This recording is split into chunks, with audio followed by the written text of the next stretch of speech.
Dobroveče i dobrodošli u emisiju Globalno na radio i televiziji BN. Ja sam Boris Malagurski. Kod nas u studiju je za sada mirno, ali van njega tenzije između Srbije i Hrvatske ne jenjavaju. I o tome večeras razgovaramo sa našim gostima. Predsjednik Dokumentaciono-informacionog centra Veritas Savo Štrbac, predsjednik Živog zida u Hrvatskoj Hrvoje Runtić i predsjednik Srpske narodne stranke u Hrvatskoj Zoran Kojić.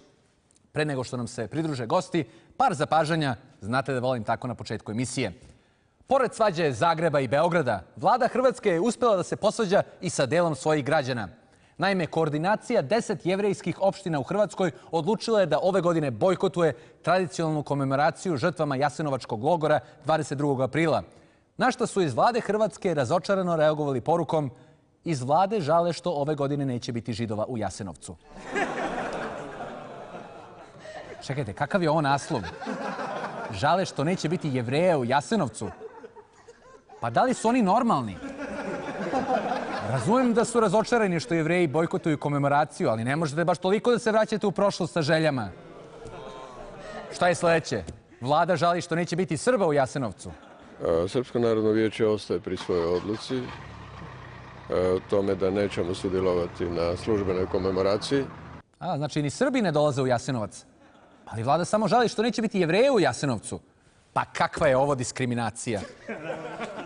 Šta bi na sve ovo rekao Ante Pavelić, koji je ravnopravno slao i Srbe i Jevreje u Jasenovac? Karamarko ističe i kako podjele oko komemoracije nisu dobre, jer žrtve treba poštivati i prema njima imati unificiran odnos. Tako je, gospodine Karamarko, ravnopravno prema svima. Sad ste već bliži ideji poglavnika. Ne želim da se živi dijele nad mrtvima. Živi treba da stoje ujedinjeno nad mrtvima, jer je to politika hrvatske vlade, sve mi je jasno, gospodine Petrov, i niko nema potrebe da se brine. Biće i Srbi i Jevreji na komemoraciji. Nemaju izbora, oni su već tamo dole, nažalost. A prošlost ne može da se menja. Ja želim da se nešto dogodi. Da se konačno zna šta je bio ustaški režim. Da o tome se počinje učiti u školama, da se o tome javno i otvoreno govori, a ne da se stavlja stalno pod tepih. Razumem predsjednika koordinacije jevrejskih opština Ognjena Krausa, ali zašto mladi Hrvati da uče o ustaškim zločinima kad bi to pokvarilo zabavu? Zabava koja se dokumentuje u novom nemačkom dokumentarcu Desno 2-3.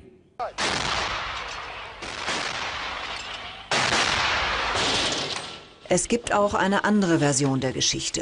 Mit der Operation Sturm wurden 200.000 serbische Zivilisten innerhalb einer Woche gewaltsam aus dem Land getrieben.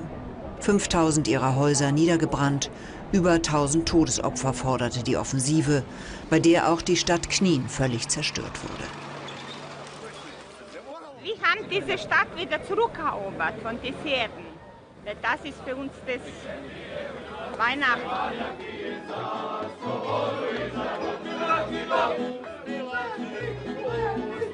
Auch ein anderes Kapitel der kroatischen Geschichte wird heute in Knin mit bemerkenswerter Unbeschwertheit zelebriert. Einige tragen Symbole aus dem Zweiten Weltkrieg an ihrer Kleidung und singen Lieder aus der Zeit, als Kroatien noch ein faschistischer Staat war.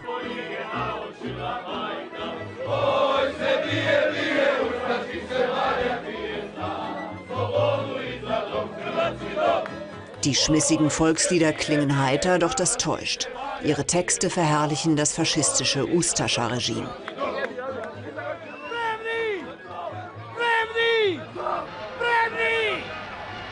Die Ustascha war im Zweiten Weltkrieg die treue Verbündete des Hitlerregimes und durfte mit Erlaubnis der deutschen Besatzer den ersten unabhängigen Staat Kroatien errichten. Ein Führerstaat nach faschistischem Vorbild unter der Herrschaft von Ante Pavelić. 500.000 Serben, Juden und Roma wurden in dem sogenannten NDH-Staat von der Ustascha ermordet.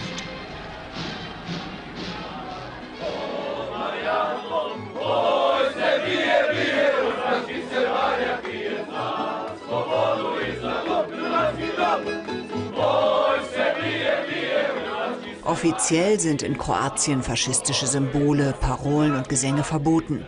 Aber auf diesem Volksfest scheint sich kaum einer daran zu stören.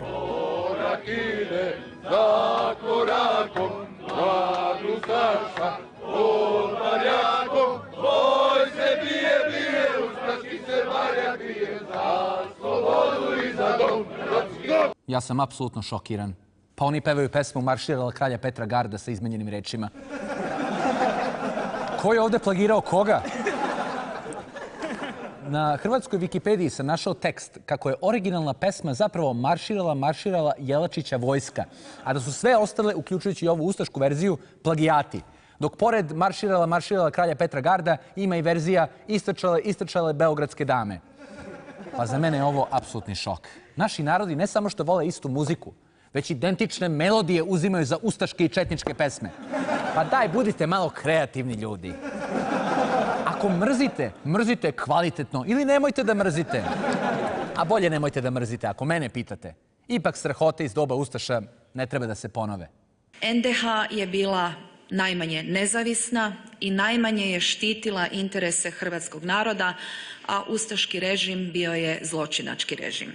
Bravo. I siguran sam da sljedeći klip koji puštamo također iz nemačkog dokumentarca nikako ne opovrgava iskrenost obraćanja hrvatske predsjednice. So zeigt auch die Präsidentin des Landes, Kolinda Grabar-Kitarović, offen Präsenz auf dem Volksfest in Knien. Das Klima hat sich verändert seit der jüngsten Regierungsbildung. Jetzt geben die Rechten den Ton an. Mit welchen Konsequenzen? Kolinda, nema šurovanja sa ustašama pa onda kao ustaški režim bio zločinački. Odlučite se, ili je ustaštvo zabava i fešta, ili je fašizam. Možda sada mislite da je ovo folk ustaštvo bezazleno, ali to ostavlja posljedice na umove mladih. Für Teile der Jugend hat die ideologisierte Geschichte jedoch eine große Faszination. Der Student Franjo Sirko leitet die Jugendgruppe der rechtsextremen Kroatische Reine Rechtspartei.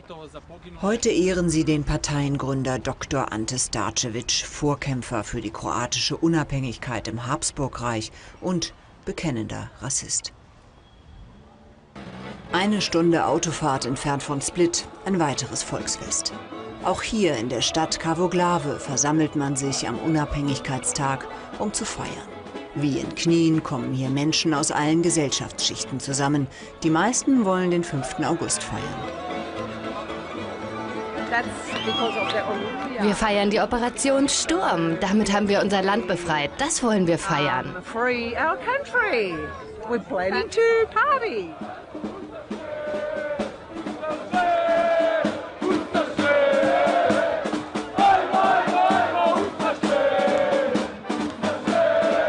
Aber wie in Knien mischt sich auch hier das Gedenken an den Kroatienkrieg der 90er Jahre mit der Verklärung der faschistischen Ära und ihrer Verbrechen.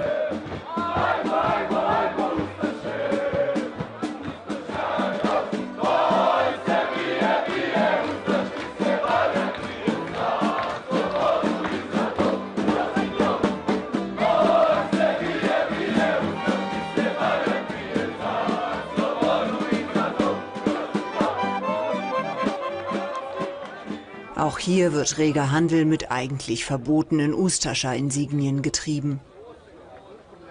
Über den Platz, auf dem sich Familien, Jugendliche und Kirchenleute tummeln, weht die Hymne, die den berüchtigten Ustascha-Führer und Massenmörder Ante Pavelić verherrlicht.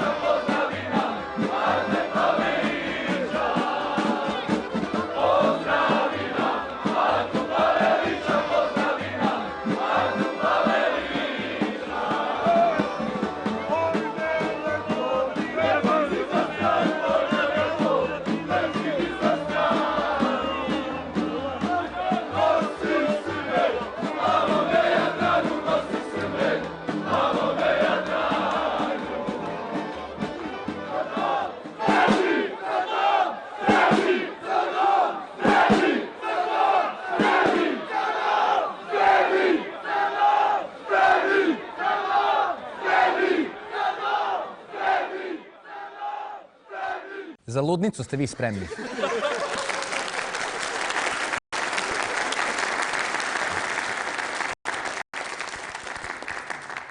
Ovo je alarm za uzbunu. Hvala Petru Grabežu za prevod dokumentarca. Možete ceo film Desno 2-3 da pogledate na YouTube-u i zapamtite. Mi smo možda bili malo cinični večeras, ali ovo nije za šalu. A još manje za vašare i fešte na kojima se veliča fašizam. Fašizam je zlo i mora da se iskoreni ne samo u Hrvatskoj, već svuda gde se pojavi. A mi se vraćamo odmah posle kratkih reklama.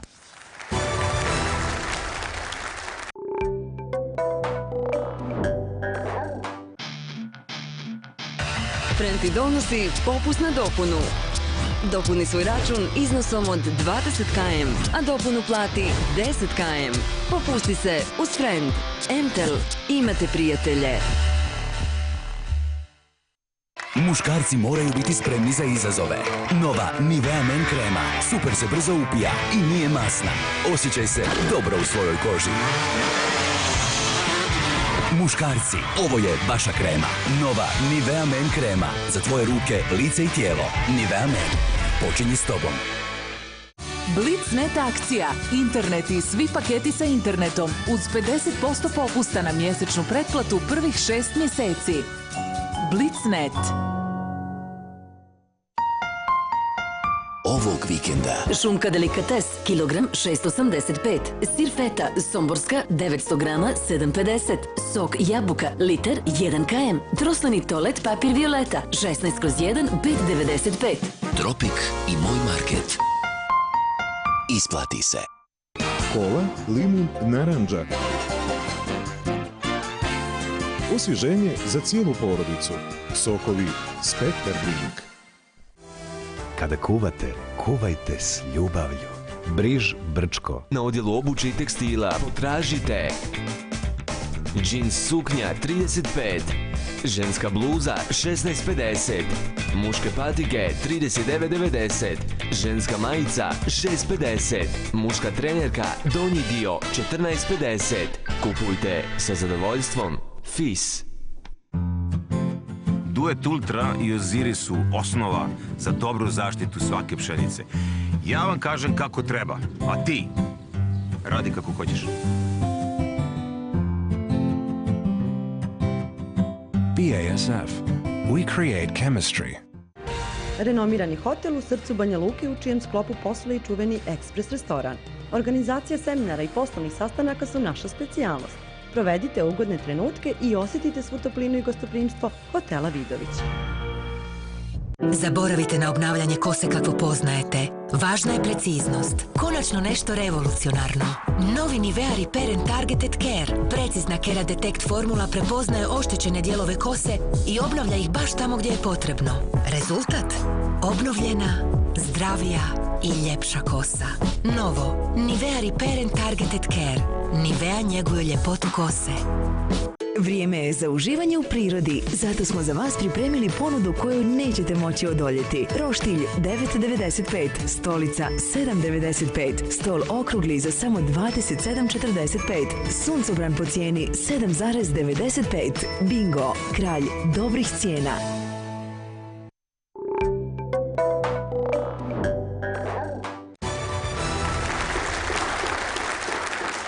Dobroveče, dobrodošli nazad u emisiju Globalno na radio televiziji BN. Večeras razgovaramo o srpsko-hrvatskim tenzijama sa našim vrlo važnim gostima. Prvi gost, gospodin Savo Štrbac, predsjednik Dokumentaciono-informacionog centra Veritas. Dobroveče. Dobroveče. Zatim Hrvoje Runtić, član glavnog odbora Živog zida. Dobroveče. Dobroveče.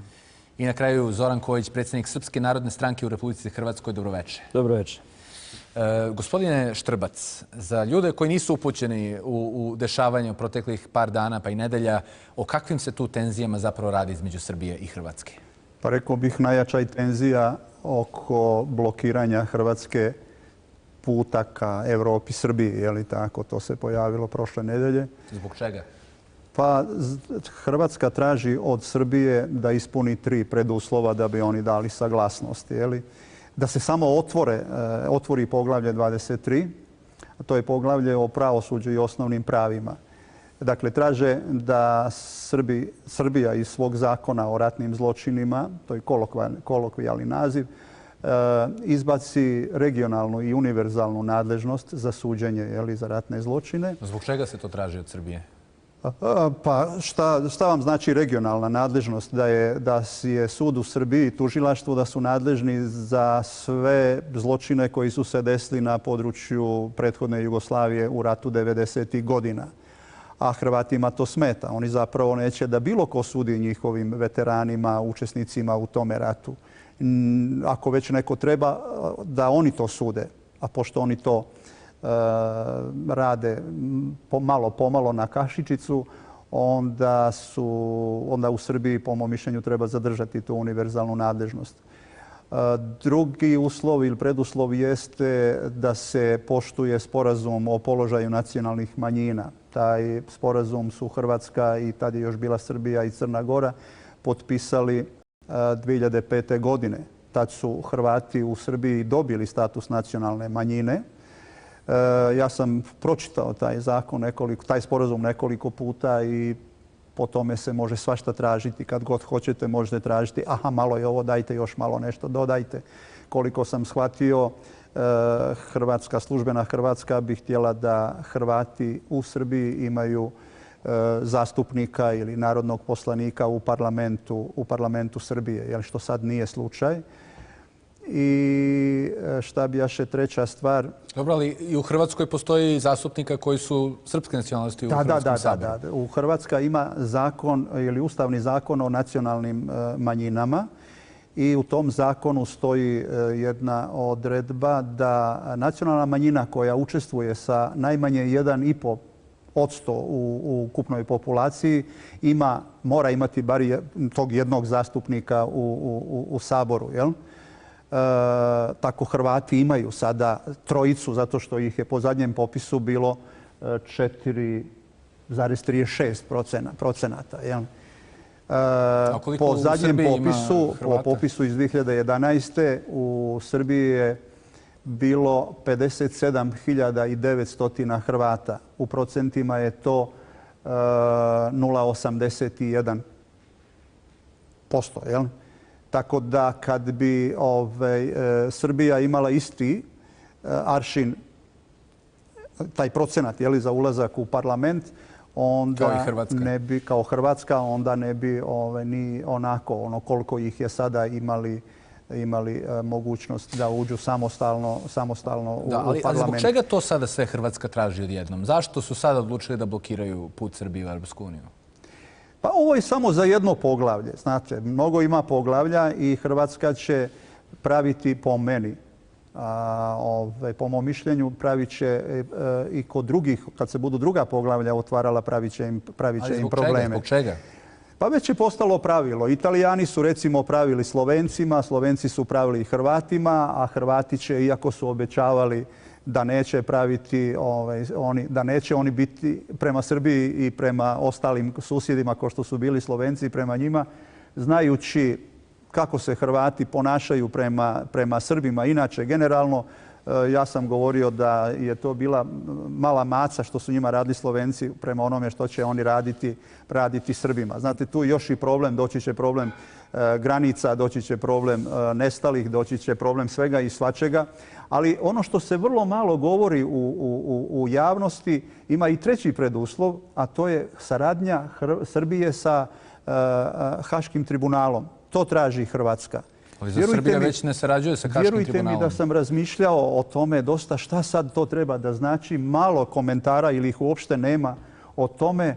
Ja samo znam da je, recimo, da još imaju ova trojica radikala koji su optuženi od strane Haškog suda za nepoštivanje Haškog suda. Jedino to nije ispunila do sada Hrvatska. Sa Šešeljem je potpuno... To je Srbija. Srbija, da. Sa Šešeljem je potpuno jasno. On je oslobođen, pa prema tome sve kad bi ga htio neko izručiti Hagu, on nema što dolje. Ne bi ga držali u Hagu. Ali ima nešto drugo. Ima nešto drugo što je bilo u medijima hrvatskima. Vidim da su i neki mediji u regionu prenijeli neki komentar Luke Mišetića. To je onaj advokat što je branio Gotovinu pred tim Haškim tribunalom, gdje on smatra da bi mogao se naći uporište u statutu Haškog tribunala, da se Šešelj odmah vrati i da čeka drugostepenu presudu u Hagu, jer oni smatraju da će ova presuda pasti po mnogim osnovama, a jedan od tih osnova jeste da ova presuda oslobađajuća Šešelju je u suprotnosti sa svim prethodnim presudama, što i jeste.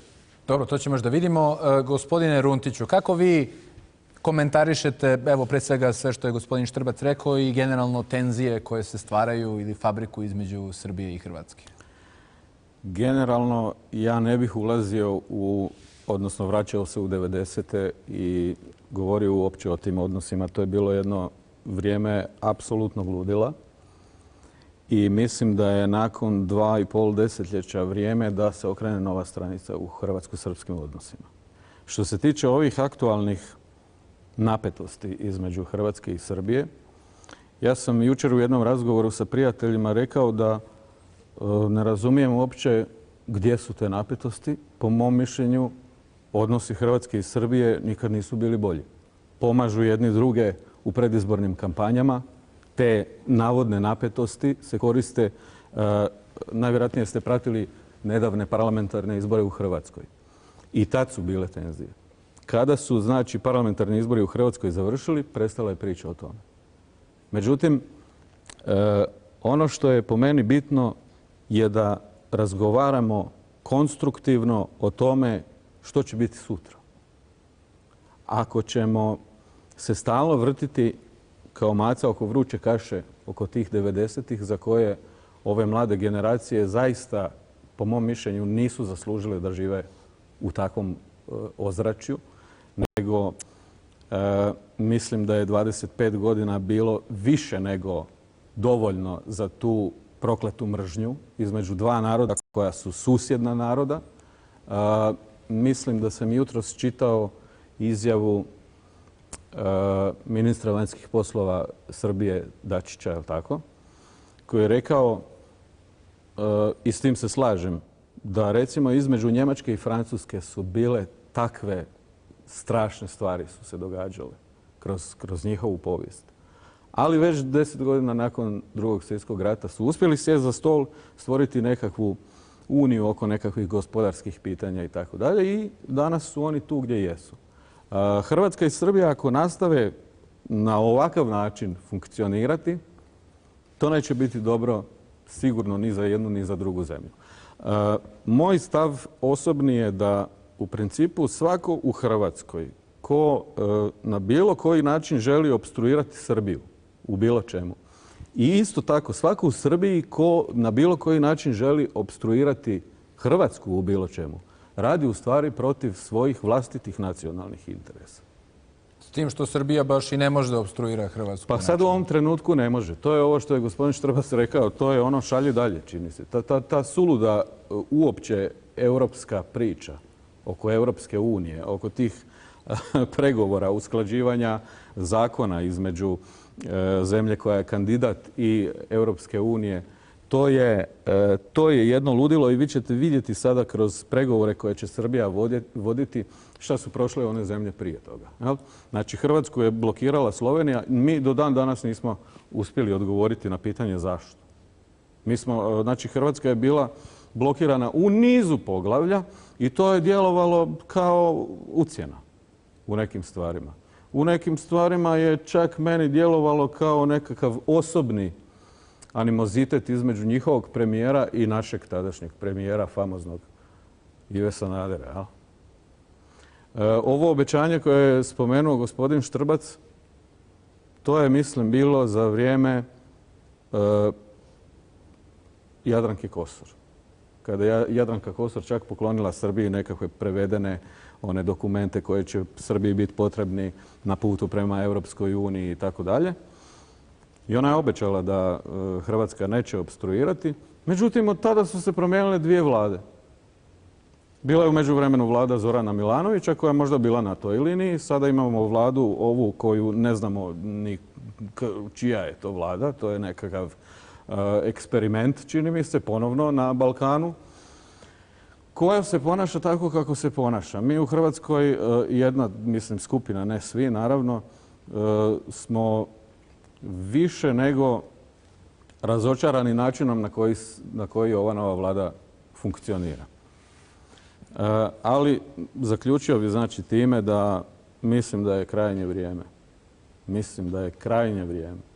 Znaš, prije mjesec dana se u Zagrebu rodio jedan mali Josip, u Beogradu jedan mali Jovan, u Sarajevu jedan mali Adnan.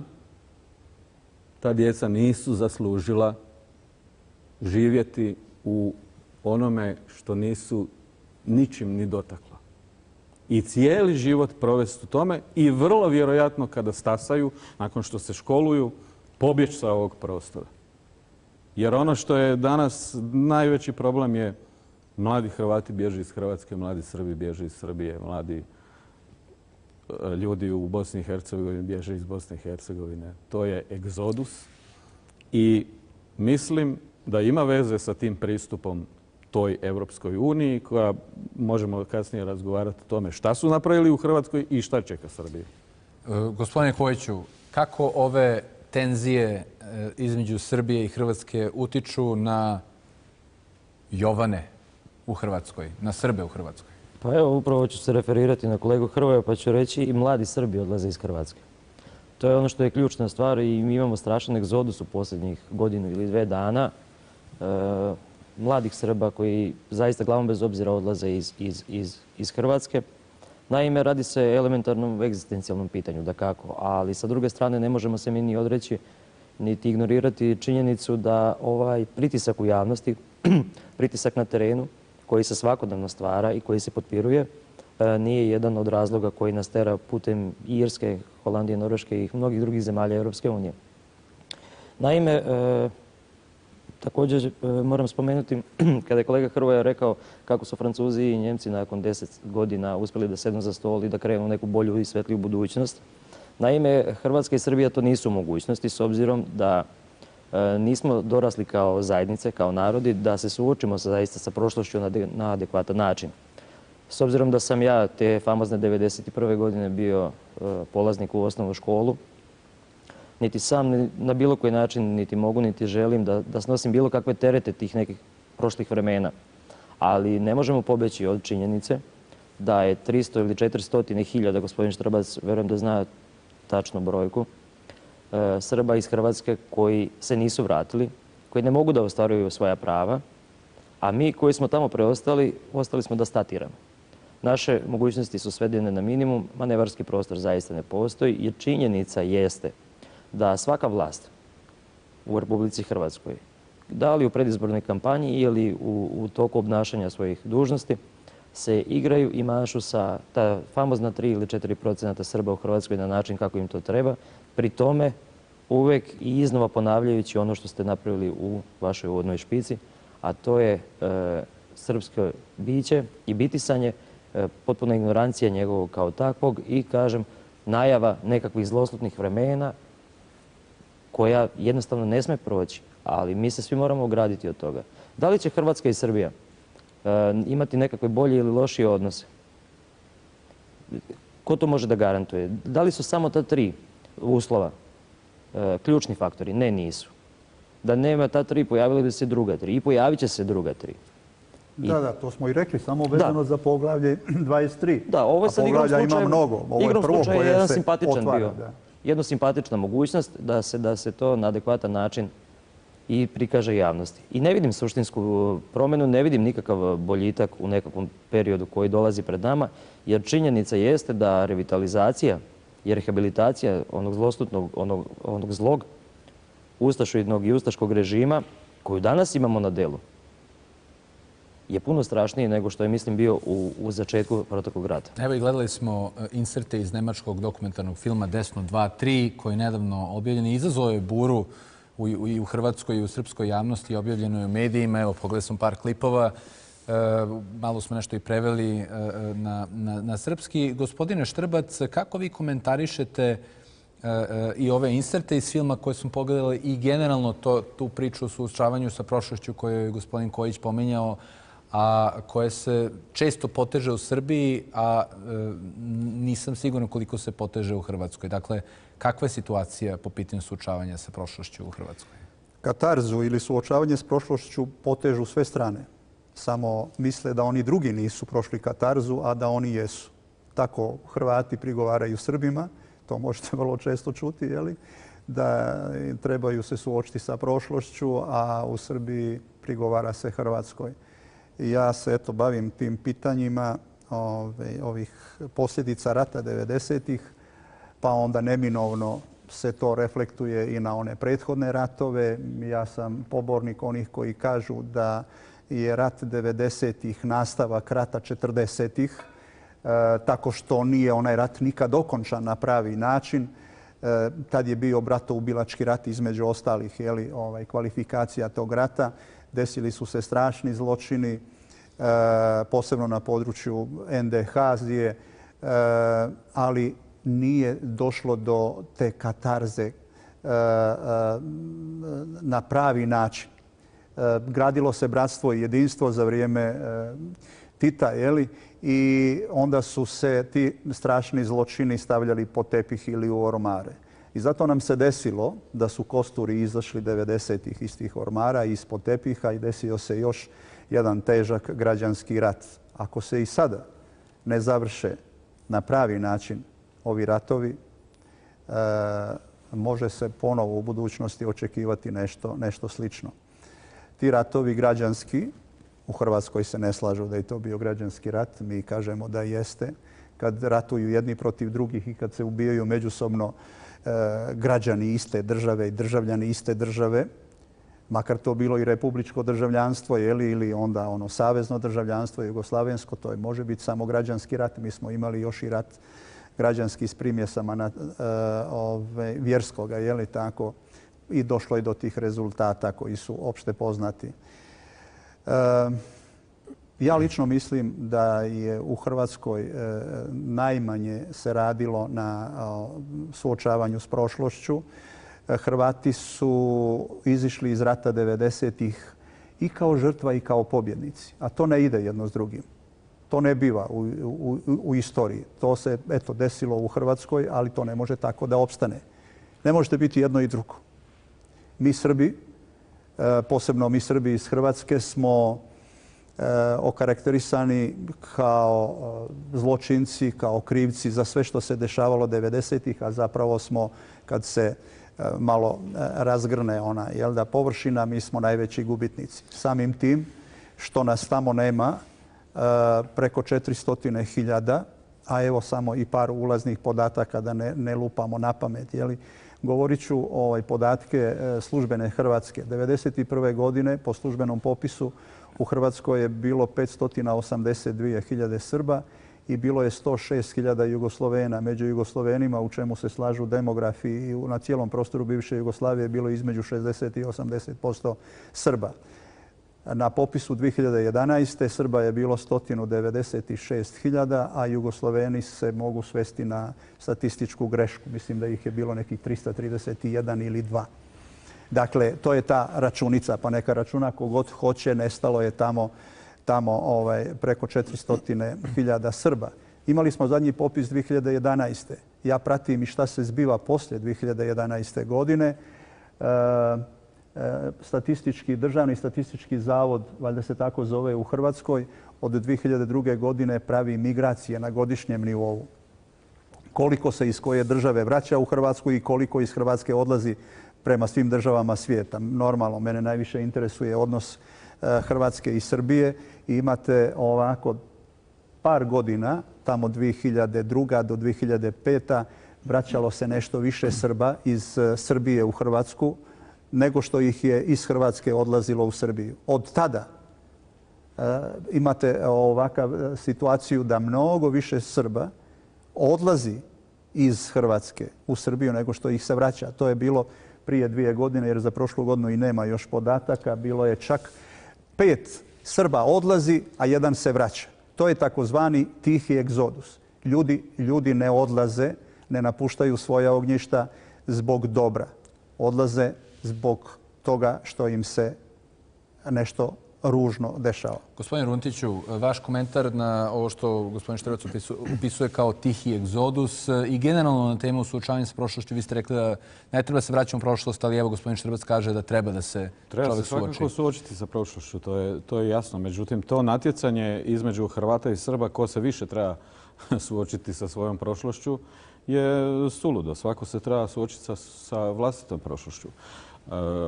Ne mogu reći da se slažem s ovim što gospodin Štrbac kaže kad govori o Hrvatima. Ja sam isto Hrvat, a ništa od toga ne potpisujem. Znači, kako bi vam rekao, ja sam rođen 73. Odgojen sam tada u onom sustavu. Stekao sam jako puno prijatelja kroz djetinjstvo, kroz mladost. I Vjerujem da otprilike postotak mojih prijatelja koji su Srbi je bio otprilike kao postotak Srba u Hrvatskoj. S tim što ja to tada nisam znao kao dijete. Jer mi nismo se družili na takav način. Da sam ja tebe pitao, Boris, šta si ti? Mi smo se družili kao djeca, kao mladi i pripremljeni smo u stvari kroz tadašnji odgoj za sasvim nešto drugo. Znaš, za solidarnost, za pomaganje onom koji je u problemu. Mi smo tako, znači za to smo pripremljeni, a onda smo ubačeni u ovaj jedan, ja ga zovem neoliberalni fašizam, nek me zamjeri ko hoće, u kojem je sada sve to postalo bitno. To je strašno postalo bitno. Sad nas četvorica da sjedimo negdje u nekakvom kafiću i neko nas gleda sa strane, pa ko zna ko šta, ko je što, ko se kojem Bogu moli. To znači spuštanje na jednu razinu koja je po meni primitivna je rezultiralo time da su isplivali oni koji su lakši u vodi. Zna se šta je lakše u vodi sa svih strana. I oni se sada nabacuju tim kiflama koje osiromašeni narodi jedu. Znači, oni bacaju te kifle nacionalne, vjerske, ko je koga više puta, ko se kome treba ispričati. Je li dovoljno kada se ja tebi ispričam jednom, ti meni jednom, ako smo jedan drugom nešto loše napravili, pa se pomirimo? Ili se ti meni trebaš ispričati 2 puta, ja tebi 2,5 puta? Ja u tome svemu vidim jednu ludnicu otvorenog tipa. Znaš, sva su vrata otvorena, luđaci se slobodno šetaju na sve strane. Onaj mali, takozvani mali čovjek u Hrvatskoj, u Srbiji, u Bosni i Hercegovini, Crnoj Gori, on jedva spaja kraj s krajem. Ljudi kopaju po kontejnerima. Taj egzodus o kojem pričamo, tu bi trebalo biti i demografa i raznih stručnjaka koji će reći zašto se događa egzodus. Ja znam da, što su gospoda rekli, odlaze Srbi iz Hrvatske. Mladi Srbi. Isto kao i mladi Hrvati. Iz Osijeka vam znači tjedno odlazi 2-3 dana niz autobusa punih mladih ljudi. Ja ne znam ko je od njih šta po nacionalnosti. Ali ljudi bježe. Ali odlaze u zapadnu Europu, odlaze u bolji zapadnu svijet. Europu. Odlaze trbuhom za kruhom u bolji život. A Srbi, ja sam mislio, znate, tamo rijetko, malo je mladih. Ne odlaze mladi, odlaze starci, jer su pretežno starci i vratili se tamo ili ostali po Hrvatskoj, posebno na prostoru bivše Republike Srpske krajine. Možda ima nešto u istočnoj Slavoniji mladih, ali tamo se mogu u mom Benkovcu na prste izbrojati i u Kninu, i po Lici, i Bani, i Kordunu, znate. Dakle, fenomen je ne u tome što odlaze mladi ljudi, normalno je iz siromaštva da bježe tamo za boljim životom. Ovi odlaze u Srbiju. Ja sam govorio samo o odlasku iz Hrvatske prema Srbiji. Da na jednoga koji se vrati, njih 5 odlazi i to sad u zadnje vrijeme. Bilo bi normalno očekivati da što je vrijeme odmicalo od rata, što odmiče, da se ljudi počnu vraćati na svoja ognjišta, na svoja imanja. Ne, oni to napuštaju i odlaze u Srbiju. To je fenomen. Koliko odlaze u Srbiju iz Hrvatske, koliko odlaze iz Hrvatske u Irsku. Znači u Dublinu, sad kad dođete u Dublin i šetate se, čujete taj jezik. Sad ne možete, znači, u prolazu procijeniti je li to Hrvat ili Srbin. Ali tamo je kao da ste ovdje. 90-ih godina su se dogodili ti užasi, dio kojih je bilo protjerivanje 100.000 ljudi iz domova u kojima su oni živjeli. Gledajte, ono čime se recimo stranka koje sam ja član bavi danas, bavi se istim stvarima, samo danas protjeruju drugi. Danas je to druga ekipa. Danas se više ne protjeruje sa puškom ili sa kalašnjikovim, nego se protjeruje na jedan tako pokvaren, suptilno pokvaren način. Ali činjenica da pored toga što i Srbi i Hrvati odlaze i druge nacionalne zajednice koje postoje u Hrvatskoj odlaze iz nekih ekonomskih razloga, činjenica da postoji i određena tenzija kada su u pitanju srpska nacionalna manjina. Evo, gledali smo neke scene iz filma u kojem su pevali pesme, ne znam, da Srbe nosi Neretva ka Jadranu i tako dalje. Nisam tačno upamtio reči. Kako bi se osjećao sada neki Srbi na toj nekoj fešti? Mislim, dobro, verovatno ne bi ni bio, ali opet... Ja nikad nisam bio na takvoj fešti. Nikad nisam bio ni blizu takve fešte. Gledajte, vjerojatno u svakoj državi možete naći jednu skupinu koja se može mjeriti u nekakvom postotku, pa ne znam, u ovoj državi ima više, u ovoj manje 1%, to je potpuno nebitno. Ljudi koji su, fašisti. Znači, ovaj film iz kojeg ste vi pokazivali ove isječke, to je film koji uspoređuje, znači, šta smo rekli, Poljsku, Njemačku, Francusku i Hrvatsku. Odnosno, pojavu tog nekakvog novog fašizma u Europi. Postavlja se pitanje kuda Europa ide u smislu toga desno. Ali ako ima takvih ljudi u svim tim državama, a fašizam je zvanično zabranjen, koliko nije poznato, recimo u Hrvatskoj, zabranjeno prodavati te simbole, ali ode se onda na te fešte i vidi se da mogu da se kupe majice sa U i tako dalje. Pevaju se te pesme i ne vidim da nigde policija pritrči i da kaže, kao, prestanite, kraj priče. Da malo pomognem. Ovde se radi o državnim praznicima. Primjer radi, ovi su snimci pravljeni u Kninu. Znate, prošle godine na 20-godišnjicu od Oluje država Hrvatska je napravila i paradu u Zagrebu i napravila je u Kninu, tradicionalno u Kninu to obilježavanje, jer to su bila 2 dana, čini mi se parada jedan dan, drugi dan u Kninu se slavi taj dvostruki državni praznik, Dan pobjede i Dan domovinske zahvalnosti. I imamo tog Thompsona, jednog nacionalističkog, recimo, pjevača, i on je u svojim Čavoglavama, to je neko selo dole u Dalmaciji, pravio tih prethodnih 19 godina proslave Oluje. I to je bila neka privatna proslava.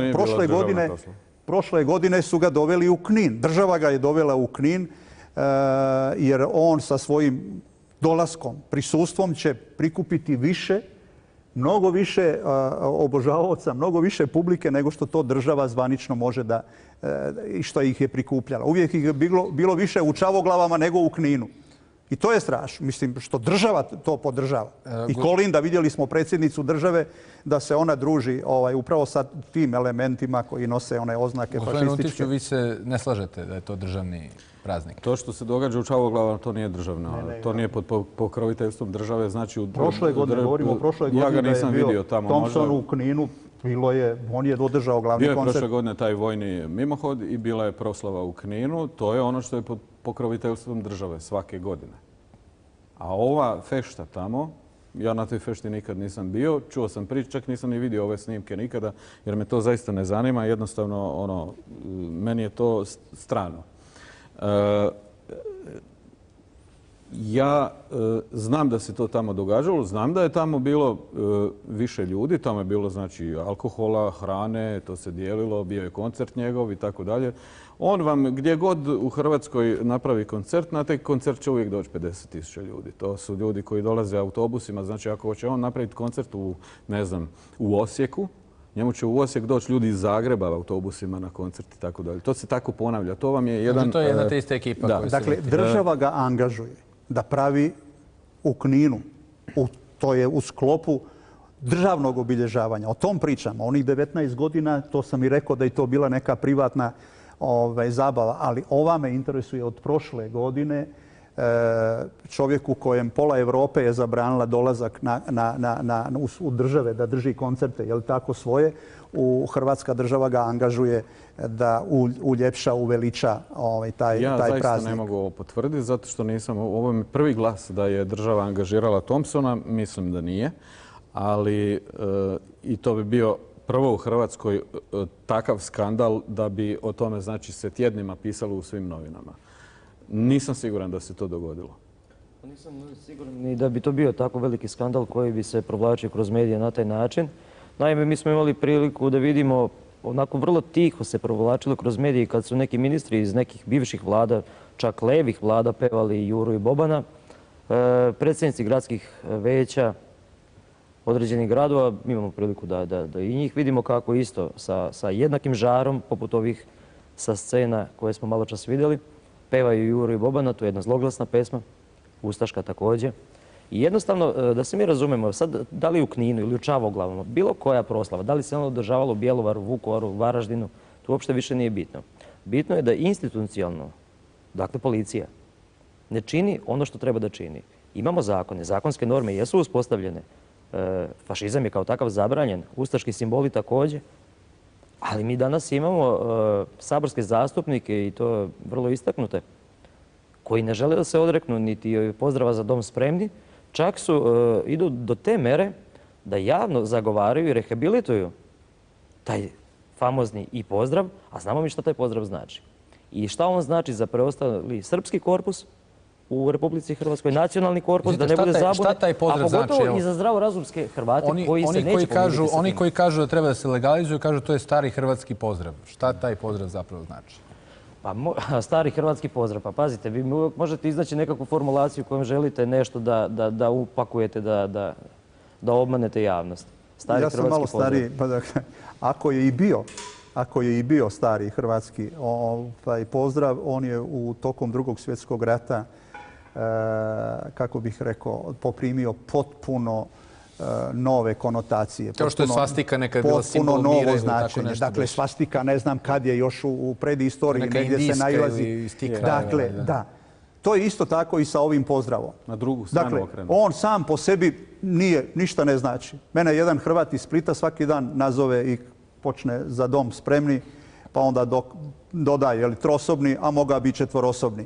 Dakle, može se to na različite načine gledati. Međutim, upravo to, kao svastika kod Njemaca, kod fašista, tako je i za dom spremni taj pozdrav potpuno poprimio ove fašističke konotacije najgore moguće u Drugom svjetskom ratu.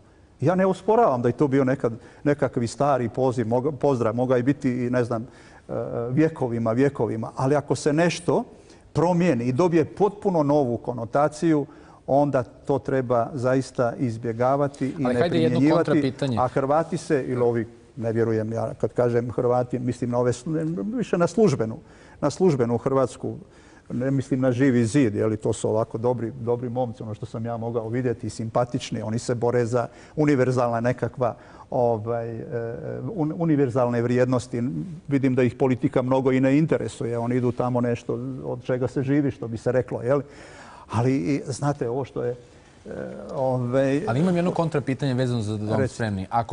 Ako je to logika da se pod određenim pozdravom ili zastavom ili šta god čine neki zločini, da li to znači da i oni koji su činili zločine u ime Srbije pod srpskom zastavom, da li to znači da srpska zastava treba da bude ozloglašena posle toga? Naravno da ne. Pa ne može se sad sve poistovjećivati. Zastava srpska, nismo govorili o zastavama, govorili smo o nekakvim drugim simbolima. I ona je, i zastava je, i grb, i simbol, i sve, jel da? Ali, kako, nisam shvatio ni ovo pitanje srpska zastava. Znate, sve ove grupe koje su učestvovale u ratovima 90-ih. Ali svako svojata neke pozdrave, neke simbole, pa i neki ljudi koji čine neke zločinačke stvari, kao što je bilo, nažalost, tokom 90-ih sa svih strana, pa i tokom Drugog svjetskog rata. Zašto? Gde je granica, šta je dozvoljeno, šta je ocrnjeno dovoljno, a šta nije? To je moje pitanje. To je dobro pitanje. Kad se pređe granica? A ovo je u Hrvatskoj, u NDH-zi, nezavisnoj državi Hrvatskoj, je to, ti simboli su prešli svaku moguću mjeru i to je ušlo u zonu genocida nad Srbima, nad Romima i Jevrejima, I sad vjerovatno će slijediti neko sljedeće pitanje i šta se to dešava ili šta će se dešavati ovih narednih dana u Jasenovcu, oko komemoracija, jer će tu biti raznih i više kolona. Dakle, imate momenata kad se to pređe kao što su Njemci sa svastikom prešli u genocid, tako su i ovi Pavelićeve ustaše u NDH Aziji sa svojom ideologijom, sa svim onim što su radili, što su zakone donosili rasističke, što je to bila politika te države. Često se hoće prikazati da to i nije bila država. I tekako je bila država. Imala je svoje zakone, imala je svoju vlast, provodila je te zakone. Znači, dakle, to je mjera kakve su posljedice nastale jedne takve ideologije. Gospodine Runtiću, po vašem mišljenju Za dom spremni pozdrav koji treba legalizovati ili zabraniti? Gledajte, ja sam zadnji koji bi branio NDH. Znači, to je bila kvazi država fašistička koja je... Pa to je najveći mrak, valjda te 4 godine je najveći mrak u hrvatskoj povijesti, valjda. Svaki normalan Hrvat po meni se toga treba sramiti, iako, kako bi vam rekao, ja nemam ništa s tim. Ja sam rođen 30 godina nakon toga. Kroz nikakve dodirne točke ja s tim nemam. E sad, što se tiče tog pozdrava Za dom spremni, on je stari hrvatski pozdrav. Je. Međutim, sada se postavlja pitanje i nije bitno sada taj pozdrav Za dom spremni ili nešto što si ti spomenuo srpsko ili nečije treće, pod čime su činjeni nekakvi zločini. Meni je zločin ako neko ubije jednog čovjeka. To je zločin. Ako ubije 100 ljudi, to je isto zločin. Pogotovo ako su to ljudi koji ničim nisu, kako bi rekao, negdje imaš smrtnu kaznu pa nekoga osude na smrtnu kaznu pa ga ubiju. Jel tako? Meni je i to zločin. Jer ne možeš ubiti čovjeka. Ali šta hoću reći? Iz pijeteta prema žrtvama, bilo kojim žrtvama, ako je to korišteno u to vrijeme, u tom kontekstu, onda se ja toga trebam kloniti. Ja uvijek kad razgovaram ovako sa prijateljima, ja kažem dođeš u dućan u kojem se prodaje donje rublje. I ideš probati donje rublje. I vidiš fleku. I nećeš onda to obući, jel tako? Jer je uflekano. Međutim, onda krenu razna relativiziranja ili, što bi se reklo, zašprehavanja. Pa neko kaže, pa dobro, znači, ako je Ante Pavelić jeo štrukle, onda treba štrukle zabraniti jer je to ustaški kolač. Sad i u tome možda ima donekle nešto. Ali ono što je suma sumarum ove cijele priče, a ova priča je grozna. Ta priča je grozna. Mi smo sada opet, tu je jedna posudica sa hranom i mi se oko toga vrtimo i nikad se nećemo maknuti od toga. Ali ono što je suma sumarum je ako je bilo kome pod bilo kakvim simbolima, pozdravima, pokličima, ne znam, učinjeno nekakvo zlo i najmanje zlo po meni, a kamoli masovno zlo, onda se toga svaki normalan čovjek treba kloniti. I tako i taj pozdrav. Gospodine Kojiću, vaš komentar. Moram reći, naime, mislim da ne možemo gledati baš na takav način. Mi se moramo sjetiti samo 90-ih i poraća. Dakle, od 95. godine pa do smrti prvog predsjednika Franje Tuđmana. Mi imali smo priliku da vidimo koliko je silan trud uložen da se napravi odmak od NDH u tom periodu. Hrvatski grb stilski je izmenjen. Za dom spremni se nije tolerisalo na način na koji se danas toleriše. Zašto? Upravo da bi se mlada Hrvatska država koja je stvorena u tom periodu mogla obratiti tom svetu koji je jako dobro znao šta je ona počinila u Drugom svjetskom ratu i odreći se svog tog nasljeđa. Danas, u 2016. godini, nakon svega toga, naravno da je nama svima suštinski budućnost imperativ, neupitno. I ne treba da živimo u 91., 41., niti bilo kojoj drugoj godini. Mene zanima zaista 2016. Ali kako mi možemo ići napred? Ako takvi kosturi iz ormara i dalje ispadaju, ko je za njih odgovoran? Da li je to neka prošla vlada ili današnja vlada koja insistira na tome? Pa ne može me niko ubediti da predsjednica nije čula skandiranje zamislite, na utakmici sa Izraelom. Onakva skandiranja. Ne, ona to nije čula. Daću si za pravo čak i da poverujem da ona to nije čula. Ali je to strašno. To su, pazite, stvari koje meni kao Srbinu u Hrvatskoj, jednom mladom Srbinu u Hrvatskoj, koji nema baš neku perspektivu s obzirom da je nezaposlen, da on uvijek će nositi stigmu tih nekih ratnih događanja 90-ih, iako ni na koji način nije bilo niti teoretske šanse da u njima učestvujem, ja nosim tu stigmu. Moje dete također nosi stigmu. Još uvijek, i danas, u 2016. godini. Ali upravo mnogo stvari tu doprinosi. Nismo se suočili sa prošlošću. Nikako, ni na koji način. I nije to niti bitno. Da li neko više se izvinuo, manje se izvinuo. Nema tu izvinjenja. Da li je izvinjenje dovoljno? Da li je dovoljno da se ja vama izvinim ukoliko sam vam nešto nažao učinio? Naravno da nije. Treba zbrinuti 300.000 Srba. Da li ova 3%, ova nesrećna 3% preostalih Srba u Hrvatskoj koji su ostali samo za pokazivanje svetu da eto, oni i dan danas postoje tu na svojim vekovnim ognještima. 3%. Do 2021. ispod 100.000 Srba u Hrvatskoj će biti. To zapamtite. Bez perspektive, bez posla. Mi imamo priliku da vidimo u zaleđima, gdje su Srbi zaista od uvek živjeli, bez struje, bez vode, gdje dućani pokretni dolaze jednom nedeljno ili mesečno čak. Kakva je to perspektiva? Govorio sam u monologu i o tenzijama između hrvatskih Jevreja, odnosno Jevreja u Hrvatskoj i Hrvatske države. Gospodin Štrbac, da li biste ukratko mogli nam opišete koji je razlog zbog kojeg su ljudi iz koordinacije ovih 10 jevrejskih opština odlučili nešto da progovore? Pa to je sad obilježavanje ili komemoracija žrtava jasenovačkih. Sa 22. je godišnjica proboja jasenovačkog logora, je li tako, iz 1945. godine i to se uvriježeno je već godinama i onoj Titovoj Jugoslaviji da se taj dan obilježava.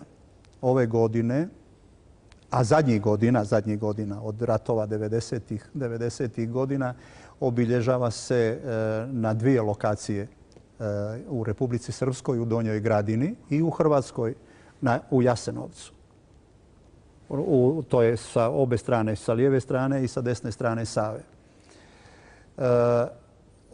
Svo vrijeme, sve ove godine na hrvatskoj strani je bilo jedno obilježavanje. I tu su se pojavili i predstavnici službene Hrvatske države i pojavili su se žrtve, odnosno njihovi potomci. Znači, išli su i potomci Srba i Jevreja i Roma. Ove godine su najprije Jevreji otkazali, je li tako, pa su im se pridružili Srbi. Biće tu pojedinačnih iskakanja.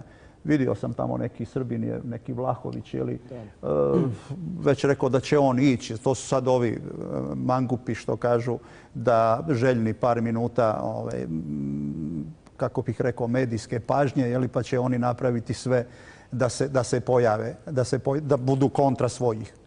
Imali smo tako odlazak ponekih Srba iz Hrvatske i na proslave Oluje, što je van svake pameti. Isto tako da bi dobio par minuta pažnje. Ali šta to govori ako će bude više tih kolona? To govori da nešto nije u redu u ovoj državi Hrvatskoj. To nešto govori mnogo zapravo. Govori upravo o relativizaciji, o ponovnoj fašizaciji te države, o ustašizaciji, kako god to nazvali. To se pojavilo sa dolaskom ove nove vlasti. Znate, mi imamo sada ministara u hrvatskoj vladi, poput ovoga ministra kulture Zlatka Hasanbegovića, koji je zagovornik ustaštva, koji je, ajde da mu i oprostimo, dok je bio mlad pa i tamo pisao za nezavisnu državu Hrvatsku, tako se zvali neke novine i veličao Pavelića. Ostali su tekstovi napisani. Ali on to radi sada kao ministar.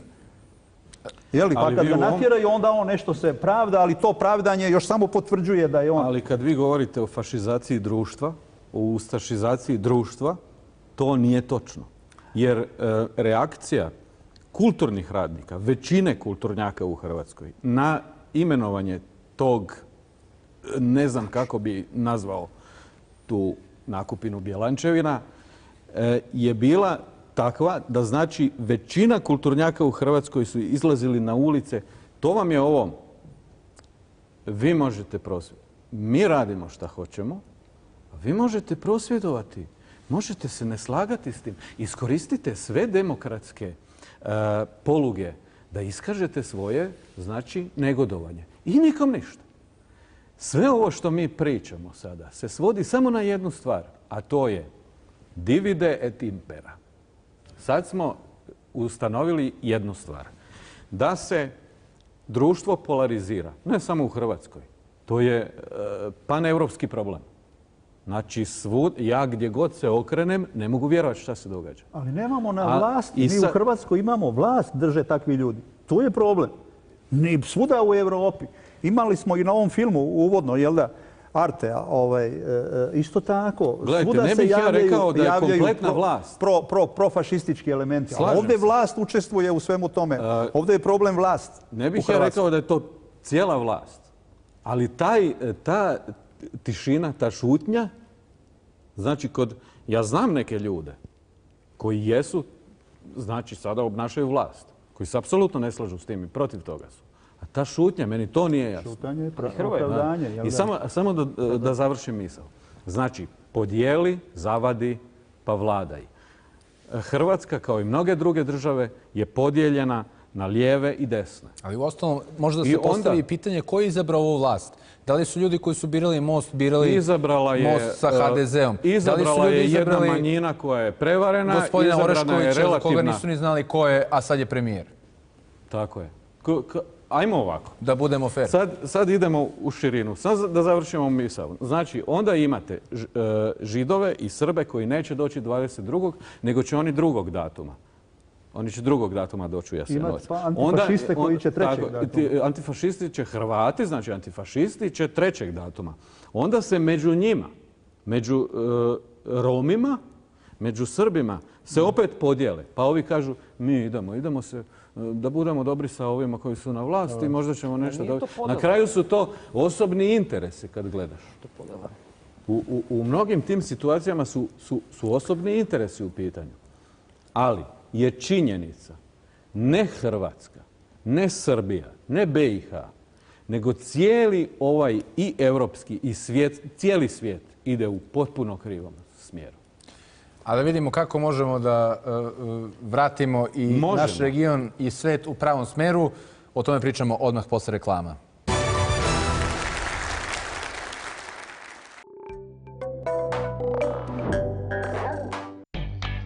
Pogledajte ovo. I to je zahvaljujući Openu. Sada se vi pitate kakve veze ima Open sa mojim osmijehom? Ima i tekako. Sada ne moram ja više da čekam svoje omiljene serije do kasno u noć. Već one čekaju mene. Izaberi Open Trio Extra i gledaj što poželiš sa 3 mjeseca gratis Pickbox videotekom, popustom na pretplatu i izborom vrhunskih uređaja, TV ili tableta. MTEL Open. Otvoreno za sve. S vremenom koža gubi Q10, svoju prirodnu zaštitu protiv bora. A? Sada Nivea Q10 Plus perlice s patentiranom formulom vraćaju 10 godina izgubljenog Q10-a u samo 2 tjedna. Vidljivo smanjite čak i duboke bore. Vjerujte revolucionarnim Q10 Plus perlicama iz Nivea. Za još bolji učinak protiv bora koristite zajedno s Nivea Q10 Plus dnevnom kremom. Moj život je stalno putovanje. Mala zadovoljstva, iznenadni susret. Ono što uvijek nosim sa sobom je pjesma. Ona ima moć da vas promijeni, ispuni srce i probudi ljubav. Jer ne pjeva se glasom, pjeva se dušom.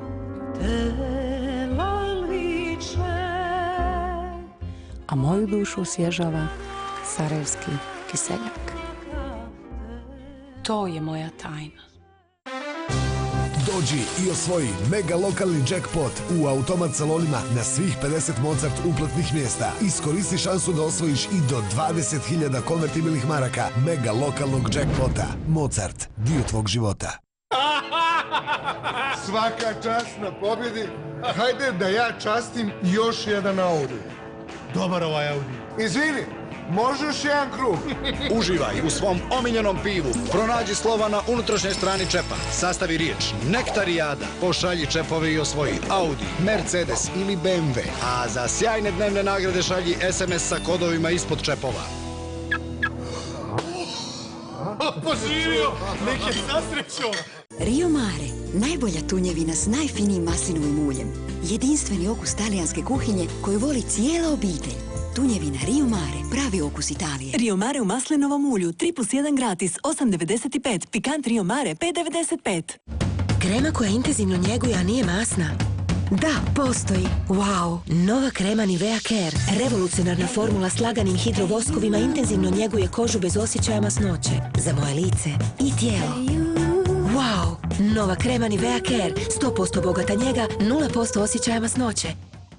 Samo da se pohvalim, uzeo sam kredit u Intesa San Paolo banci.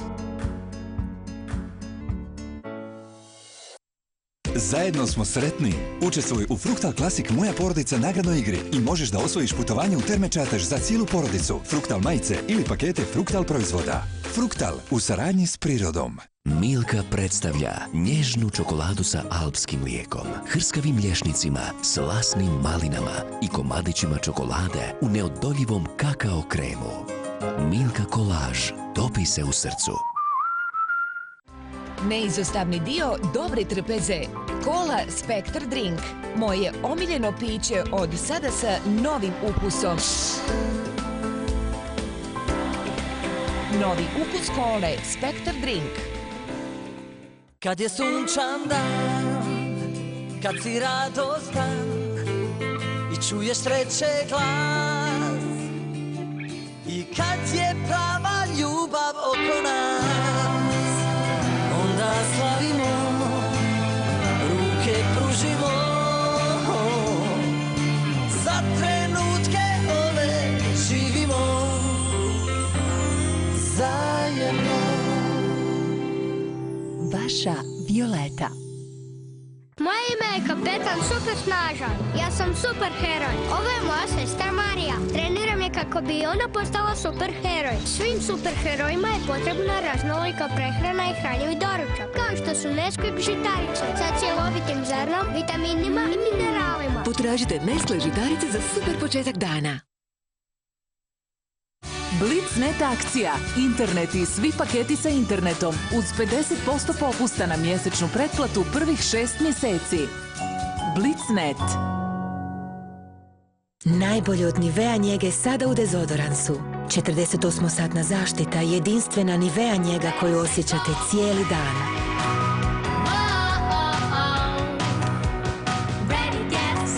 Novi Protect and Care. Nivea dezodorans s najviše njege. Sada i za muškarce. Nivea Men. Protect and Care. Volim masno, ali ja tu razbijam rakiju. Znači, zdrav sam, a? Jedino... Da? Pijem vitinku, ali svaki dan. To je sasvim prirodno. Vitinka. Sasvim prirodno. Volite život, volite povezanost. Svaki moment želite podijeliti s najdražima. Dugački razgovori, male noćne poruke ili pokoji selfie. Životi nam se isprepliču razgovorima, slikama i porukama koje dijelimo. Zato je Aeronet prilagodio svoje super i super family tarife kako bi svi imali prostor za sebe. Do 750 minuta razgovora, 1000 poruka i neograničeni mobilni internet. Odaberite jednu od super tarifa i pametni telefon iz ponude. Aeronet, jer vrijedi.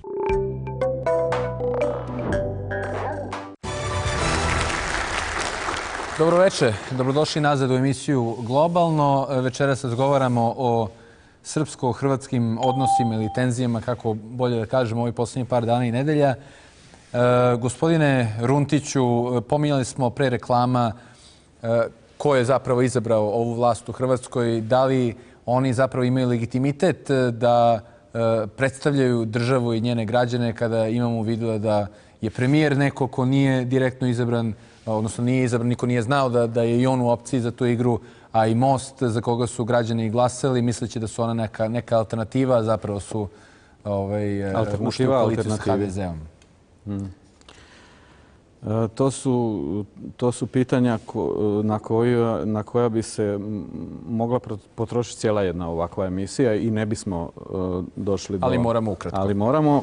Znači, tko je izabrao? Ja ću reći ovako, sve što je u skladu sa zakonom je legitimno.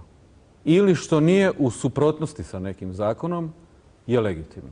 Znači, Hrvatska je izašla na izbore, HDZ je dobio toliko, tu negdje malo više od SDP-a, bio je kao relativni pobjednik izbora. Most je bio lažna alternativa koja se forsirala u hrvatskim medijima nekih mjesec, dva prije izbora, jer par mjeseci prije izbora je prema anketama Živi zid imao postotak otprilike toliki koliko je Most na izborima dobio, a Živi zid je pao. Znači, kada je krenula predizborna kampanja, u većini medija je ova naša opcija, koja je zaista alternativa, je bila maksimalno ili cenzurirana ili prikazivana u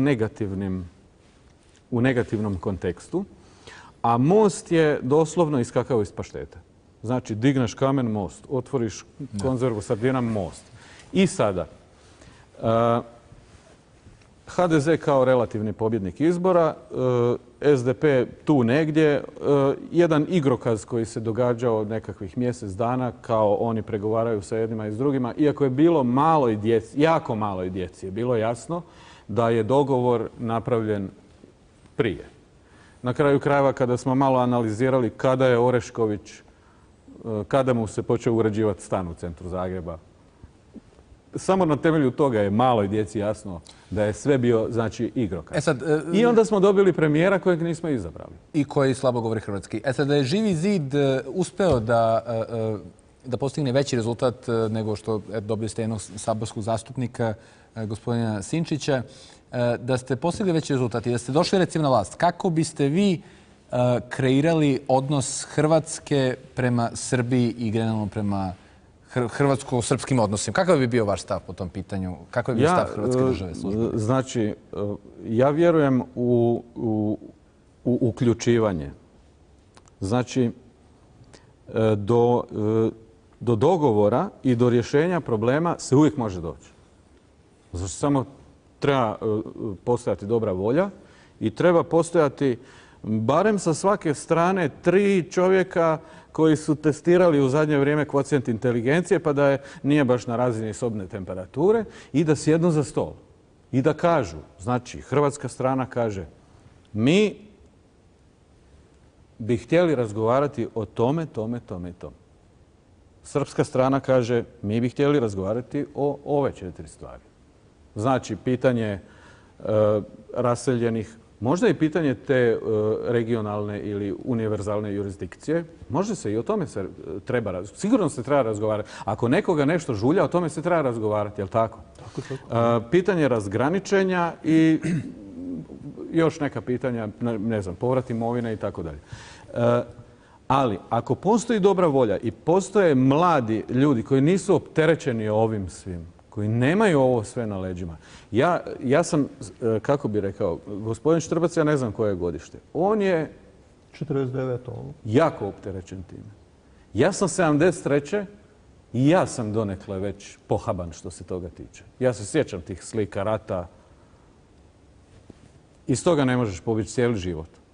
Ali ljudi poput tebe, možda, koji su rođeni 85. 6. 8. 8. u ovom slučaju, da.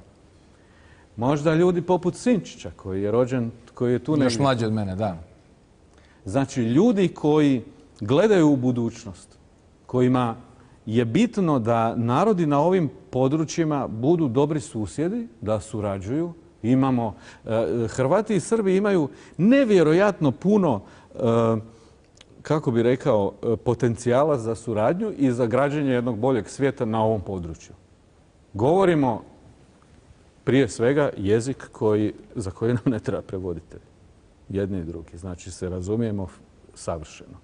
Ne samo Hrvati i Srbi, ali govorimo o Hrvatima i Srbima, zato što na ovom području uvijek taj odnos između Hrvata i Srba kroji sudbinu i druge. Znači, uključivanje, ne isključivanje. Reći ću na primjeru Vukovara. Znači, u Vukovaru imate hrvatske smjene i srpske smjene u školama. To nije način kako se mogu zakrpati problemi.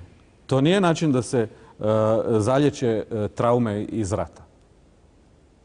Odijeliti jedne od drugih, ne dopuštati im maltene da sjednu za stol, da odrastaju zajedno. Ili u ovom slučaju za klupu. Kužiš. Ali to je nastalo pismom namjera Vlade Republike Hrvatske. Pa da. Ja nisam ovdje predstavnik Hrvatske službene vlasti. Ja predstavljam alternativu i samo da kažem tu jednu rečenicu. Naš glavni princip je da svaki čovjek ima pravo živjeti život koji je dostojan čovjeka. Potpuno je nebitno šta je taj čovjek po nacionalnosti, po vjeroispovijesti i po bilo koje drugim odrednicama. Ekonomija i ekonomski sistem na prvom mjestu. Jasno, gospodine Kojiću, šta je po vašem mišljenju rješenje za smanjivanje ovih tenzija? Na koji način mogu i Srbi i Hrvati da živimo u malo mirnijim vremenima? Mislio sam da će smanjivanje tenzija doći u momentu kada prođu izbori. Jer je činjenica da 2 godine HDZ sa svojim satelitima radi ozbiljnu kampanju. Kampanja je bila temeljena isključivo i samo na Srbima u Vukovaru. Antićiriličnoj kampanji vi imate momente kad oni organizovano dovode 20.000 ljudi koji skandiraju klasične parole. Od toga ne možemo pobeći, to i kolega Hrvoje, verujem, jako dobro zna. Imamo ljude sa čekićima koji izlaze na ulice, kojima policija ne može ništa.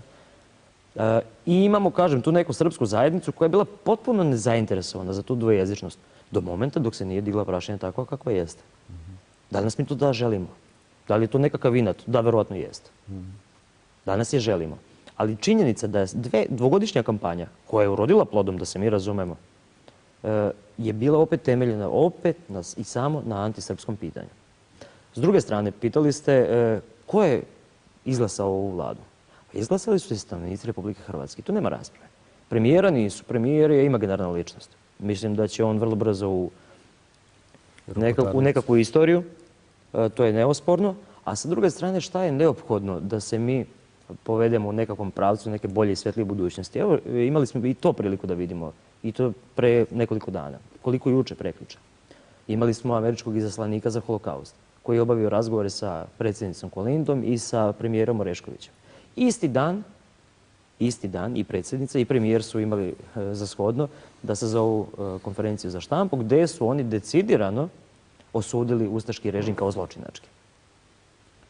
Mislim da to puno od toga govori o svemu, a imamo, kažem, period od 2 i malo više godina gdje se silnim nabojima i silnim pumpanjem na toj nekakvoj retorici koja zaista je potpunosti besmislena, jer Srbi su svedeni na jedan potpuno nebitan faktor u odlučivanju, u bitisanju, u opstanku uopšte Hrvatske države kao takve. Ne postoji niti teoretski način da je ugrožavaju, baš naprotiv, mogu samo da je izgrađuju i da je stvaraju, kao što i mnogi moji prijatelji koji su vlasnici, kažem, i obrta i firmi i svega ostalog. Baš sinoć sam imao priliku da razgovaram s jednim mojim prijateljem o tome kada sam mu govorio da ću doći ovdje u emisiju. I oni, citiram ga, kažem, pa ja sam najveći domoljub. Ja zapošljavam ljude. Ja plaćam doprinose. Ja plaćam poreze. Ja stvaram ovu državu. I Srbi su to zaista činili od uvek. Stvarali i u Hrvatsku državu danas kakvu je imamo. Meni je drago da kolega Hrvoje razmišlja na ovaj način, iako moram priznati da nisam očekivao. Ja ušao sam u studio sa nekakvom bitno drugačijom percepcijom i očekivao sam bitno drugačiju retoriku. Da se ne lažemo. I drago mi da postoji nekakva svest o tome. Ali moramo isto tako biti iskreni sami prema sebi pre svega, pa onda i prema javnosti, jer činjenica da zastupamo nekoga i nešto i da želimo da donesemo nekakve pozitivne promjene u društvu. I moramo reći da je to još uvijek jedan minoran broj. I ti kulturnjaci nisu svi zauzeli gard. To su kulturnjaci. Ali nisu niti oni svi zauzeli gard. Nisu, naravno da nisu. I mislim da to puno od toga govori.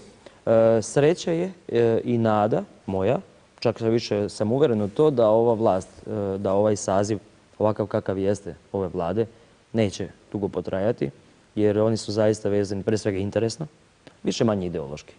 Iako kažem, i mi znamo odakle i Petrov dolazi, iz kojih sfera, pre Mosta i svega ostalog, tako da se tu može uobličiti ta jedna priča i vjerujem da to neće zaživjeti, da je ovo interesna grupacija koja je isključivo samo bazirana na fotelju i oni već sada evidentno pucaju, ali sa druge strane plašim se da se ne nastavlja ta kampanja.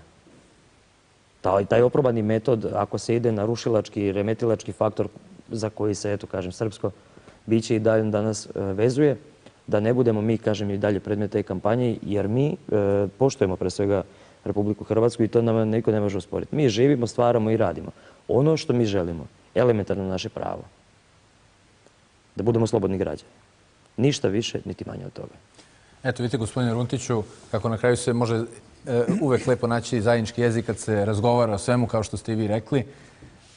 I drago mi je to da i gospodin Kojić, koji možda ima neki drugačiji stav o vama i o Živom zidu, vidi da ste vi spremni za razgovor i spremni i zdravo razmišljate. Gledajte, gospodin Kojić je malo prije rekao kako je za vrijeme prvog hrvatskog predsjednika Tuđmana se pazilo na te neke stvari.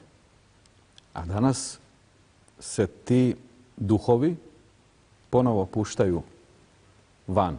Znači, kada imate ovakve procese, oni nikada ne mogu biti strogo kontrolirani. Oni koji izazivaju takve procese, oni čak i računaju na taj kaos. Znači, recimo, raspad bivše Jugoslavije. Znači da je bilo volje, da su bili neki inteligentni ljudi u pitanju, da su se dogovorili pa da se raziđemo recimo kao Česi i Slovaci. To bi bilo sigurno, znači u tom kontekstu puno bolje nego ovo što se dogodilo. Međutim, kada je jednom otvorena Pandorina kutija i kada je zlo izašlo van i kada je zavladao kaos, to više niko ne može objasniti. Niko ne može objasniti. Može neko govoriti o zapovjednim odgovornostima, ovim odgovornostima, ako je baš neko zaista nešto zapovjedio. Ali niko ne može govoriti o tome šta se događa u glavama desetaka tisuća ljudi koji na terenu rade to što rade. Sa bilo koje strane. Zato jednom treba to zatvoriti, zavezati, baciti u rupu, naravno na nekim pravednim osnovama.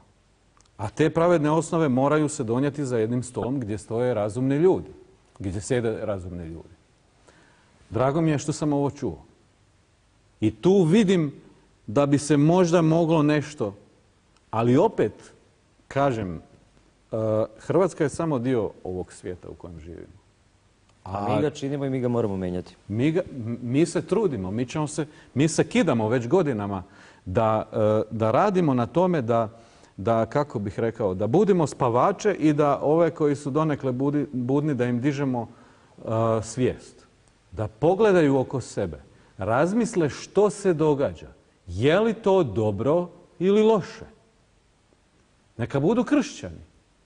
Neka probude jedni i drugi. Ja nikad ne govorim ovako kako će gospodin Štrbac, on kaže Hrvati, Hrvati. Ja govorim apsolutno na sve se odnosi. Znači, probudite u sebi ljubav prema bratu čovjeku. I možda će vam život biti ljepši. Pođite od sebe. Budite ona promjena koju želite vidjeti u svijetu oko sebe. Ako ne promijeniš sebe, to je ovo cijelo vrijeme ovaj ping-pong između Hrvata i Srba. Vi trebate se promijeniti. Vi se trebate suočiti sa svojom prošlošću. A ne vi trebate. A ne vi trebate. I u tom ping-ponganju nama uvijek ovakvi na vlasti. Uvijek su nam ovakvi na vlasti. Koji kažu, da, to je odličan način da mi profitiramo. I samo ako mogu reći još jednu misao, a vezana je uz pristupne pregovore Srbije sa Europskom unijom. Usklađivat ćete pravne norme.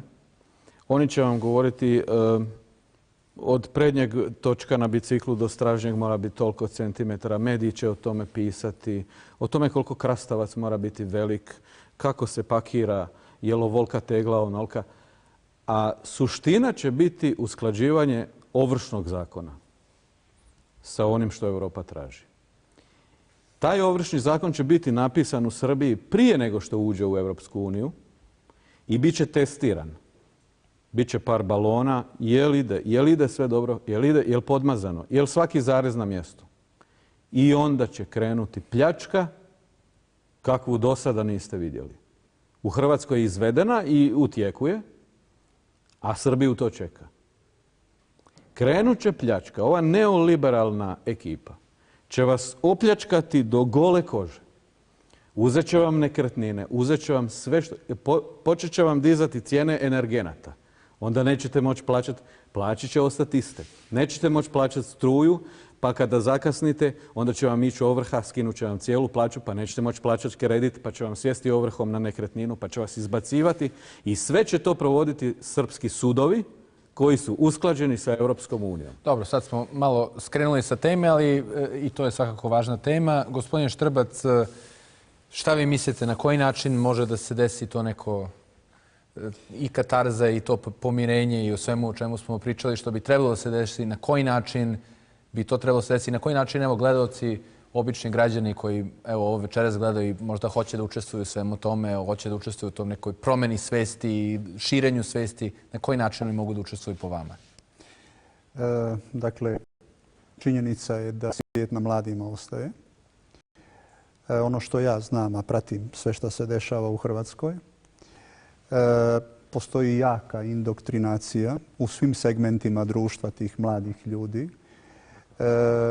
Indoktrinacija je upravo u odnosu prema Srbima, da se mrzi sve što je srpsko. I to imate, kad kažem svi segmenti društva, mislim i na školu, mislim i na crkvu, pa čak tamo predškolske ustanove, na ulicu, na porodicu. Od rata je prošlo 21 godinu, skoro. Ti ljudi koji su rođeni na završetku rata 90-ih, 95. oni su već punoljetni. Oni će za koju godinu preuzeti opet sve segmente društva u Hrvatskoj, ali odgajani su na mržnji. Da bi se ti ljudi promijenili, ili ovi mlađi naraštaji, mora društvo da promijeni način odgajanja tih ljudi. A to nije lako, ni brzo, ni jednostavno. To je moguće da ih sada odgajate u toleranciji, u poštivanju drugih i različitih. To mora da prođe bar toliko vremena koliko ste ih indoktrinirali u mržnju. I to opet istim intenzitetom, ako ne i jače, i kroz sve segmente društva.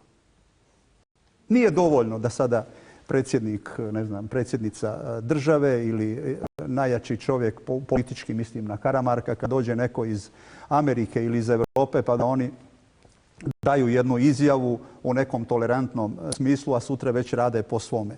Odgajajmo mlade naraštaje, a to je ovo kao što sam rekao. Mora se tu promijeniti mnogo toga. Mora se mnogo ulagati. To nije niti jeftino, to iziskuje i mnogo para. To je za budućnost. A za sadašnje, za ovu moju generaciju, ja sam mnogo stariji od njih, imam godina skoro koliko oba, i doživio sam rat 90-ih, bio sam na raznoraznim funkcijama, ali recimo uvijek ističem ovo da sam se bavio posljedicama tog rata i razmjenama mrtvih i živih, i to i donekle i danas radim. Tako da vrlo dobro znam šta bi sad trebalo uraditi da se ova generacija koja sad živi bolje osjeća i da preko nje počnemo prenositi mlađim generacijama nekakvu toleranciju. Trebalo bi, rekoh, ja sam govorio o tom suočavanju s prošlošću ili katarzi, tako, to podrazumijeva i da se obeštete ljudi kojima je nanesena velika nepravda. Nije samo dovoljno da se, porodice stradalih, oni su na prvom mjestu. Poginuli poginulih, posebno oni koji imaju veze sa ratom, a takvih je bilo mnogo na svim stranama civila, je li tako? Nismo ni govorili kolike su to brojke još nestalih za kojima tragamo, znate. Ali recimo, spomenuli smo brojku da je preko 400.000 Srba od 1991. van Hrvatske. Svi su ti ljudi imali nešto u Hrvatskoj.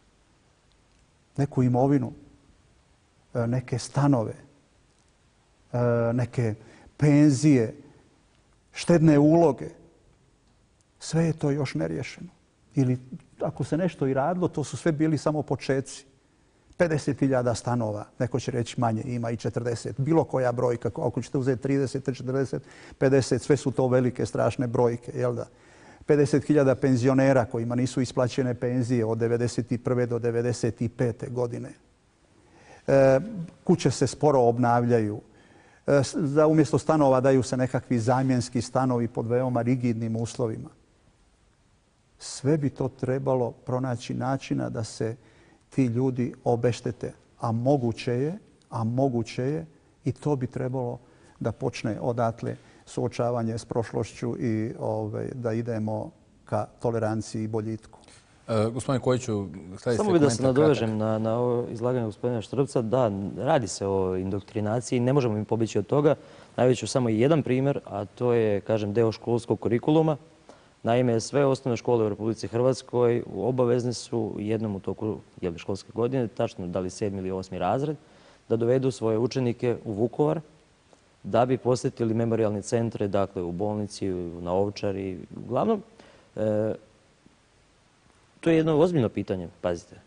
U hrvatskom društvu se niko nije ozbiljno pozabavio sa tim, jer to je nešto što izaziva traumu. Mi govorimo o djeci od 12, 13, 14 godina, to su mladi umovi još nerazvijeni, koji imaju mogućnost da vide na jedan multimedijalni način, sa živim, sa čak lutkama umotanim i moram priznati da to meni, odraslom čovjeku, ne izgleda niti najmanje ugodno, a mogu misliti kako to izgleda za jednog 15-godišnjaka i mlađe od njih. Imaju dakle školsku obavezu. Krici, jauci i sve ostalo prateće, mi ne možemo pobjeći od toga da se u Vukovaru desilo to što se desilo. Vukovar jeste stradao na najstrašniji mogući način. Ali zašto insistiranje na tome kao takvom? Šta jedno dete sa 12 ili 13 godina po izlasku iz tog kompleksa, sa te rute, kakvu percepciju on može da stvara u svojoj glavi? I naravno da se onda insistira na mržnji kao takvoj i naravno da nismo u mogućnosti da razgovaramo o tome otvoreno, niti će generacije koje dolaze posle nas možda moći razgovarati na ovaj način na koji smo mi večeras razgovarali. To je jedan vrlo ozbiljan problem sa kojim se niko niti ne bavi, niti ima naznaka da će se ozbiljnije pozabaviti. Gospodine Runtiću, imate završnu reč. Kako komentarišete ovo što ste čuli i koja je vaša poruka za mlade generacije i Mislim da sam čuo kod gospodina Štrbca dosta poopćavanja. Znači, on kaže kao da to rade svi, ali ne rade to svi. I kada kažeš da rade svi, onda kod ovih uvjetno rečeno suprotnih opet izazivaš negativne emocije. Ja živim u Hrvatskoj, družim se s ljudima tamo. Ja to ne vidim u tolikoj mjeri. Naravno da vidim da toga ima. Ali nije to tako opća stvar kako gospodin Štrbac kaže. To je prva stvar. Druga stvar, slažem se što si ti rekao. Znači, slažem se da djecu od pa i stariju, i od 18 godina možda, ne treba izlagati slikama rata. Ali jako puno općenito u hrvatsko-srpskim odnosima je poopćavanja. Jako puno. U onom prilogu smo vidjeli i da mašu hrvatskom, ovom službenom hrvatskom državnom zastavom. Jel? Pa bi neko mogao postaviti pitanje i o tome. Ti si postavio pitanje. Šta sa srpskom službenom zastavom? Ako je neko ju koristio, neki manijak, kao i u ovom slučaju. Međutim, moj zaključak je sljedeći. I volio bi da gledatelji, znači svi koji budu ovo gledali, da razmisle samo o toj jednoj stvari. Nisu ni Hrvati, ni Srbi, ni drugi takvi kako se to priča. Nisu. Obični ljudi nisu. Nego, stvar funkcionira ovako. Hrvatski neki visoki političar kaže nešto oštro prema Srbiji i Srbima. I onda to srpski mediji prenesu, a narod u Srbiji gleda to i kaže kakvi su ti Hrvati, pa zašto oni tako o nama, pa koji je to vrag, pa šta smo mi njima skrivili, općenito govorim. Ista stvar. Onaj, kako se zove, Vulin, Vučić, nešto izjave, izreže se 5 riječi, prenosi se 3 dana u hrvatskim medijima, Hrvati to gledaju i govore, pa zašto Srbi to rade? Pa ne rade Srbi, ne rade Hrvati. Ljudi Božji. Rade ljudi koji su na vlasti. Da bi održali se na vlasti. Jer to je najlakše. Najlakše je posvađati 2 naroda, tako da kada su ta 2 naroda u jednoj lošoj ekonomskoj situaciji, raspad Jugoslavije. Zato što si gladan, ti je kriv. Krivi su ti Hrvati, jer oni jako puno zarađuju u turizmu, a ništa ne dijele s nama. A zato što si ti gladan, su ti krivi Srbi, jer mi sve što zaradimo u turizmu, sve ode u saveznu blagajnu u Beograd. To je bacanje kostiju. To nije ljudski. To nije ljudski, to nije humano.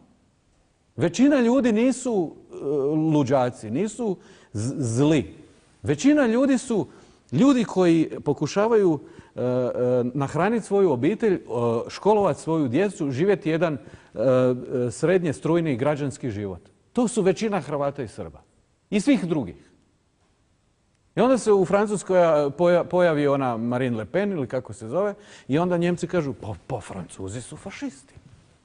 Pa nisu. Na kraju nije ni prošla, jel tako? Razni su trikovi. Raznim se trikovima ove neoliberalno-fašističke ekipe koriste da bi svi bili posvađani. Jer tako se vlada. Ti si studirao u Kanadi, jel tako? Amerikanci, Kanadi, ta tamo ekipa, to je blizu Amerike. Oni to uče. Kada učiš marketing i PR, politički, oni uče studente. Moraš ovako, baciš ovdje kiflu, ovdje baciš kost, ovom opališ šamar i onda kažeš, vidi ovo, vidi, ja vidi ptica. I svi se posvađaju. I onda ti vladaš.